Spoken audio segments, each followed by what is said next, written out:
Our new initiative here at Parity Consulting is called Parity Picks, which is about showcasing careers differently. The second executive we're showcasing is Justin Howell. He's the COO of Pendle Australia, which is part of the Pendle Group, a global investment management firm who are passionate about providing value for their clients.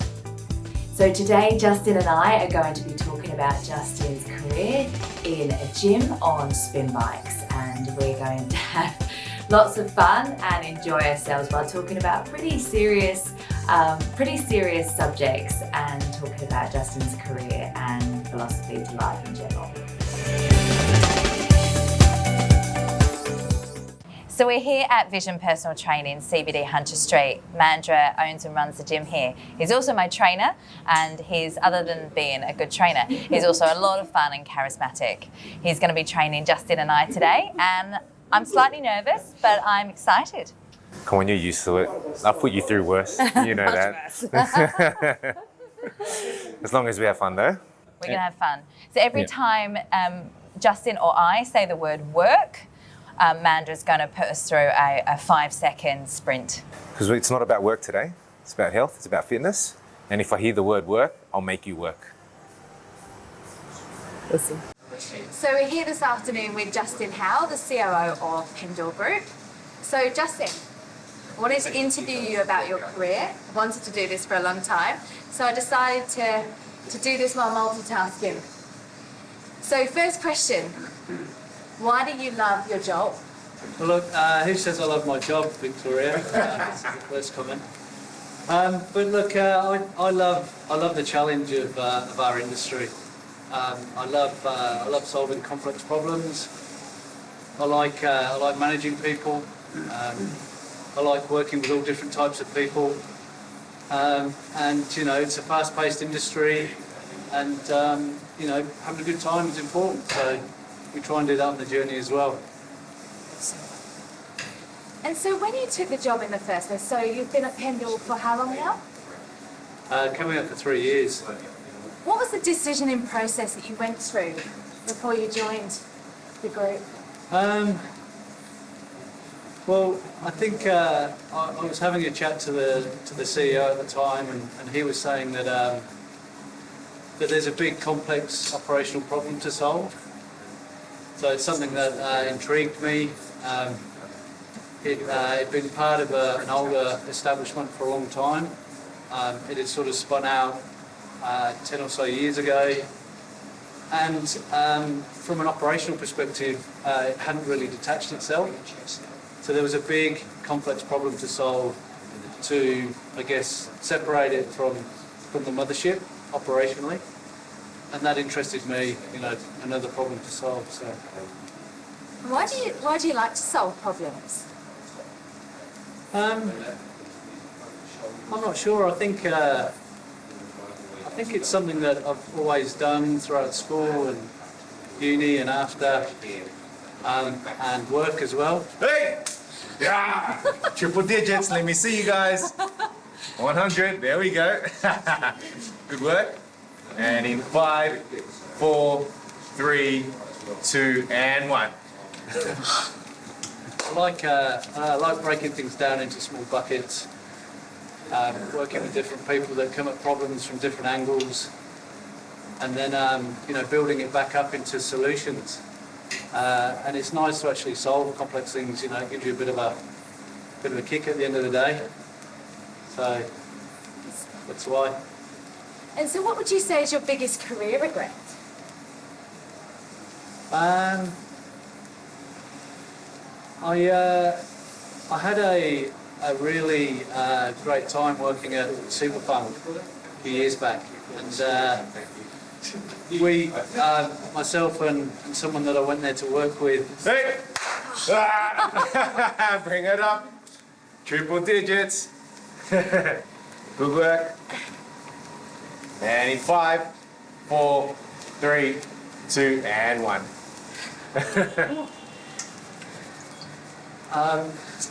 We went there and joined, and we had a mandate put in front of us that we were trying to deliver, and we never really got through it. We got through probably 85, 90% of it, but then another opportunity came up that looked too good to turn down. So never finished off the job, so to speak. So there's definitely a bit of regret there in terms of not finishing. And in terms of when you're in a work funk, what do you do? What is a work funk? It's work. 100 RPMs. Come on. Did you do that on purpose? Good. 5, 4, 3, 2, and 1. What's a work funk? When You know, you're in when the you groove? just... No, like when you're just a bit over it, you've had a bad couple of weeks, or you just, you know, things are just maybe perhaps getting on top of you. Yeah. What process can you go through, or do you go through, to get yourself out of that? Yeah, right. Thinking. Yeah, okay. So I normally get some time to myself. Normally just extract myself from the world, find a quiet space, do a bit of reflection. Yeah. And my whole sort of mantra around that is just to get perspective back. Because if you're struggling for whatever reason, you've probably lost some sort of perspective. So I sort of go away and reset, have my time to work things through my head. And I'm enjoying this. Good, good. and 100. reset and get on. And, yep, 3, 2, and 1. Good work. Good. I have to put the resistance down a bit. I made a schoolboy error. by You're used to putting it up. resistance, aren't you? What are you on? I'm actually only on 5, but you're on 6. We're the worst. Go to 5. So, what is the philosophy that you live by at work? Well, I'll let you get away with that one. Thank you. What about whoever says the W word has to do it? Yeah, yeah. What? New rules. We're a team, though. That sounds Team. rubbish. In it together. I heard, I was doing a bit of work with a professor from the University of Stanford in the US in a previous role, and he had this, I think he wrote a book actually on it. He called it The Long Game. And that always sort of stuck with me, that catchphrase if you like. And that is my philosophy at work, is to always play the long game. I've ignored 2 already. I've already ignored 2. I wasn't going to let a third go. 100 RPM. Let's go. All right, only 10 seconds. That's 5 down in 5, 4, 3, 2, and 1. And what that means is always do the right thing by people, never make short-term decisions at the expense of longer-term outcomes. Yeah, just try and think strategically rather than tactically where you can, basically. So, over the years, how have you built your own mental resilience? I think just through life, basically. I think the experiences that I've led in my days growing up in different environments. I was fortunate enough to save up a bit of money after uni and go travelling for a couple of years, and that just taught me a whole bunch of things that I never would have had exposure to. So yeah, mental resilience, just going through hardships, I think, in life. And again, coming back to perspective, just making sure that you never forget when you've done it tough in your life for whatever reason. And obviously you see other people all over the place doing it tough in life. And I think for me, you know, sitting in an office, how tough can it really be, you know, compared to what others are going through? So again, keeping that perspective, even when it's so very, very stressful, you know, it could always be 1,000 times worse. That's the way I think about it. And so, how does that really feed in, if at all, to your personal philosophy about life in general? I guess my personal philosophy is to leave the world in a more positive place than when I entered it. That's kind of my underlying core, if you like. Hard to measure, but nevertheless, that's kind of my anchor every day that I stick to. And that's not always easy to do. Particularly when you've got competing priorities in your life, families and work and many other things. Let's build that resilience, yeah? 100 RPM. Here we go. And in 5, 4, 3, 2, and 1. But yeah, my philosophy, I guess, is my personal philosophy is always family first, work second, and that's a juggling act always. But more so, I think, from a professional perspective, if you work hard, if you deliver quality results, or to the best of your ability, and you do it in a nice way, you're a nice person along the way. I think they're sort of the ingredients, my philosophical ingredients to success. So how will the future of work look, in your opinion, post-COVID? I'm really excited about the silver lining of COVID, and as horrific as it's been for millions of people, the silver lining from a work perspective is that there's been a paradigm shift now in the way people work, particularly in the corporate world. And it doesn't matter where you work now. You can be on the bus, you can be in a cafe, you can be in the office, you can be at home. It doesn't matter. You can be here, you can be overseas. On the beach. On the beach. Don't get sand in your laptop. And to me, that was always coming, right?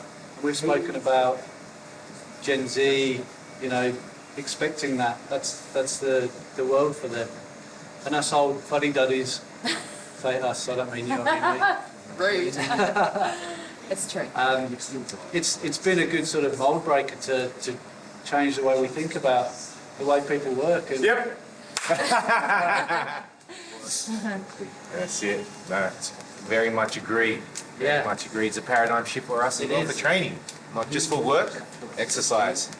Yeah, exactly. Yep. And in 5, 4, 3, 2, and 1. Well done. I imagine for you get people coming in on a call with their headsets on.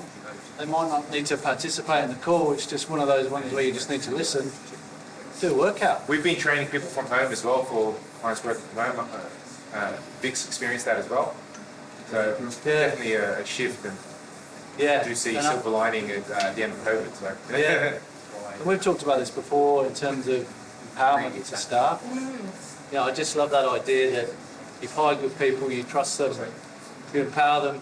They could be anywhere doing the job, but you've got the trust that they're doing the right thing, and the focus really is on outcomes.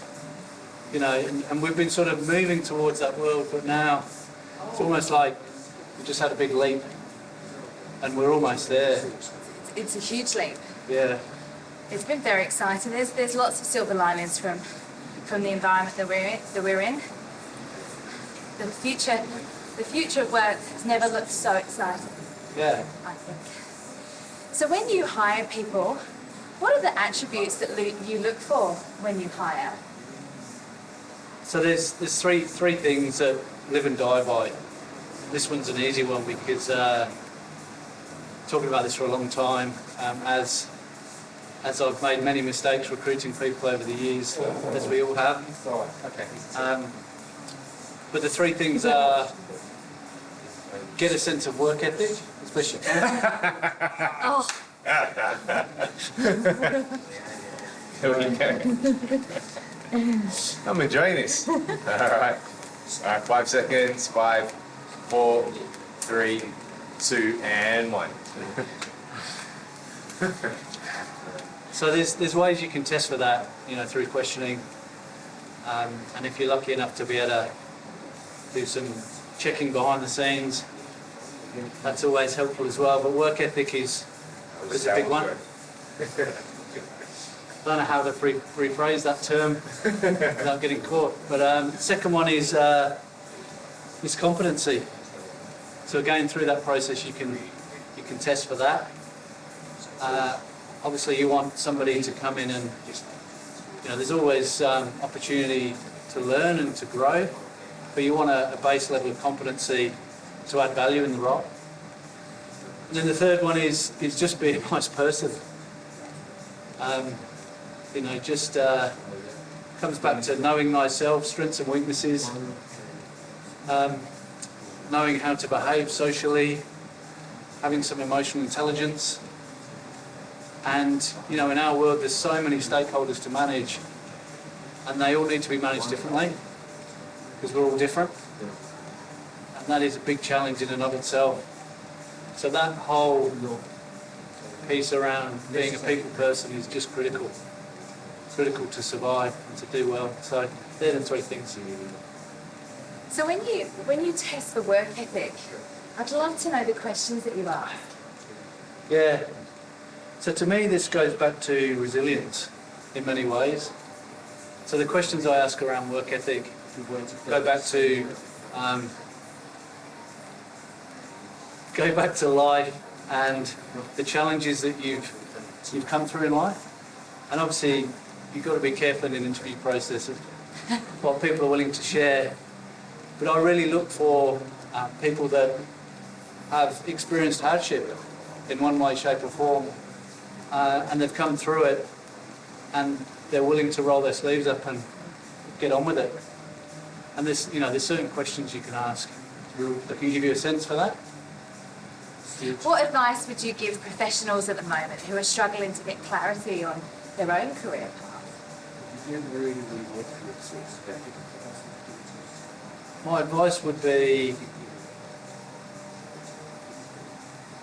perseverance. So just try things. You never know what something might lead to. One door can always lead to another door opening. If you're not trying, then you're not in the game. And you might go for a role that's not in your sweet spot in day one, but it'll expand your network, or it might uncover something you're passionate about that you don't know. And just take it from there. So I guess don't wait around for the perfect job. It's probably my advice. Just get on with it and embrace what's out there and what's available, and just take it from there. And finally, when the COVID restrictions ease, what's the first country you'll visit and why? Well, there's an obvious one for you and I, and Paul. I'd like to see my family. It's been a while now. My mother usually comes over once a year to see the grandkids. So she's really struggling in England, not being able to do that. I've got brothers and sisters overseas, cousins, my dad. So I'd love to go over there and spend some time with them. So Dustin, how does your wife describe you? At work and at home? At work, I'd say busy. So if I'm working from home, I try and lock myself away in part of the house so I can get a bit of P&Q. Not always possible with a young family, but yeah, she sees me lock the door, and when I do get interrupted, I guess she sees the look on my face as well. Busy, always on the phone or on a video call. And because we have a lot of calls with the US and the UK as well, hours can be long sometimes, unfortunately. So it eats into family time during the week as well, which is not great.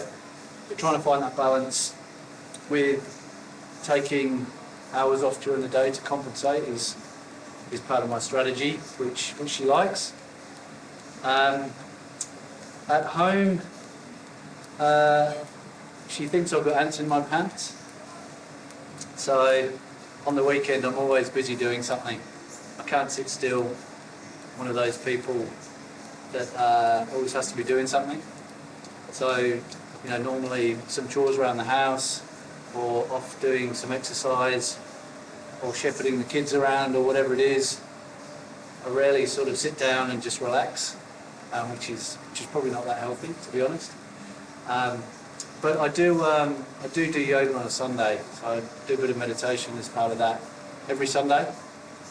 So that helps calm my mind and sort of reset me for the next week. So what do you do for fun? What do you do to go crazy and let loose? Oh, I think backyard cricket Nice.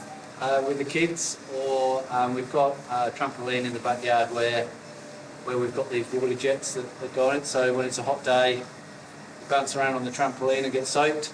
Water guns, that sort of stuff. I don't really do anything crazy these days myself. Not sure why. Maybe I should think about that. But I do a bit of yoga. I do a bit of soccer. I try and run in the mornings and keep fit while I ride into work. That's about as crazy as it gets for me these days. I think I got all my wiggles out when I was younger. So yeah, things are a bit calmer these days. I think they have to be with small children, work and work, everything. did you say? And work? Good work, guys. All right, and in 5, 4, 3, 2, and 1. So you once told me, quite recently, that you told your kids that you were a train driver by trade. Why did you do that? I did that because they love getting on trains. We rarely go on trains, and whenever we do, they love it. So it just seemed like a really nice white lie. But it was, I guess it's something that they can relate to and they can understand. Rather than when COVID hit, they saw me on the laptop at home. They saw what I really did, and talking gobbledygook to people all day, it's really hard to explain to them what I do. But I found a reasonably easy way of explaining it, which is people like to save up for things in life, to fund a holiday or a gift for somebody, or to buy something for themselves. And I work in a business that... And you work in a business that allows you to sprint on the bike. Let's go. Okay. Nice work, guys. And in 3, 2, 1. Well done. Good.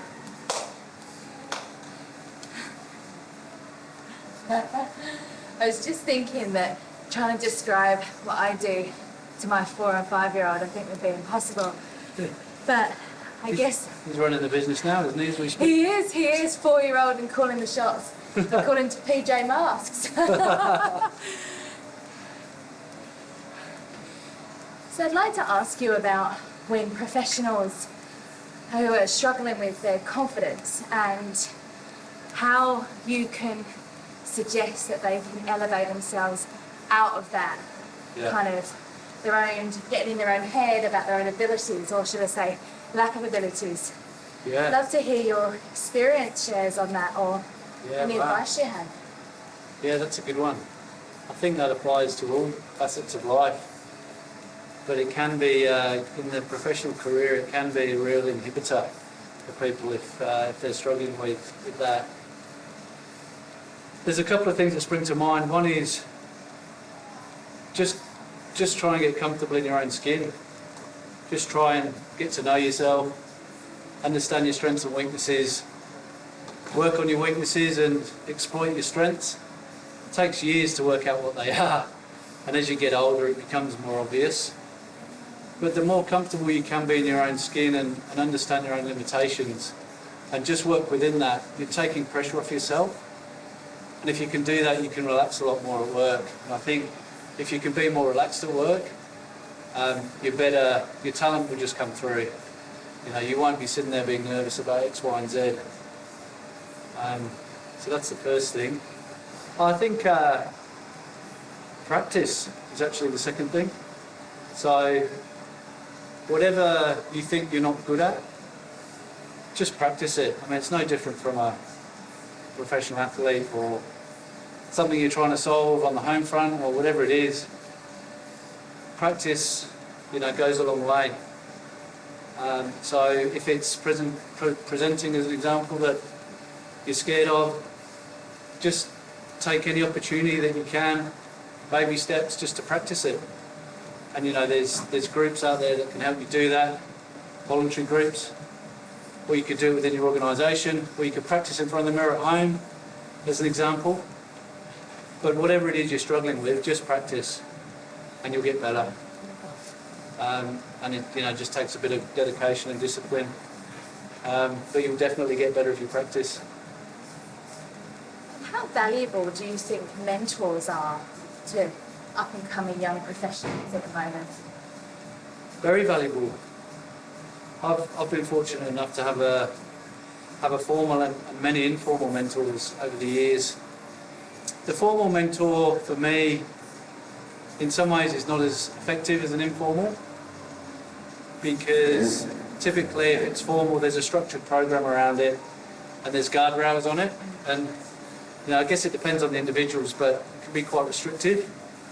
But what I've found valuable over the years is informal mentor arrangements, and the mentors that I've used don't even know that they're mentors, but in my mind they are mentors. And it's typically catching up for a coffee and a chat. But I think it's hugely valuable, because if you're talking to someone who's got 10 years, 20 years more experience than you, or just somebody who comes at things from a different angle, you should be open to listening to people from all directions, whether they're more experienced or less experienced as a general rule. But mentors typically are more experienced, and just listening to their experiences and factoring that into your own thinking, I think is valuable.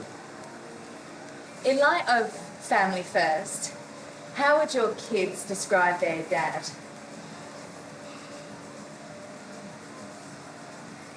Hopefully they'd say he's a nice dad that supports them, is there for them, and has their best interests at heart. I hope they'd say that. I think they probably think I work too much. I had a great example the other day where I promised my son that I'd play cricket with him when I got home.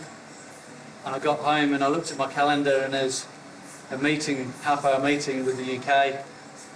And he came straight up to me and said, "Dad, you promised. Let's play cricket." So I just rang up the people and said, "I can't do it, I'm sorry. I've got to play backyard cricket." Oh, good on you. Oh, I'm so pleased you said that. So, it's those little things that matter in life. We all remember our childhood and how important those little things are with your mum and dad. So that's not lost on me. And as best as I can, I make sure that I put those guys first, and hopefully not compromising the professional side of things. A huge thank you to Justin and to Mandra at Vision PT. My pleasure. Oh, that was harder than I expected. Cheers.